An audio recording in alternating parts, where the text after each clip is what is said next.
I would think one of the biggest myths that if you want to be a professional footballer, you need to focus 100% on professional football. A lot of people live by fear. Oh, if I do this, this is what's going to happen to me, rather than say, I believe for change. I always wanted to be a professional footballer. I love football, but I was terrible. There is such a strong hierarchy in clubs, and that hasn't progressed in 20, 30 years.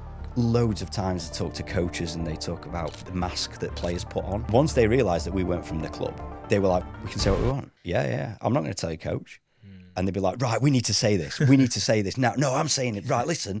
So then how do you handle that when the people at the top of the hierarchy, they don't want to listen to anything that's contrary to their way of thinking? The honest answer from a playing perspective is you don't need to conform. I think players have less power, but when they actually start to embrace an identity beyond football, I start to see players having more power. Everyone's trying to play the game. They just don't know the game that they're playing. There are so many myths about football.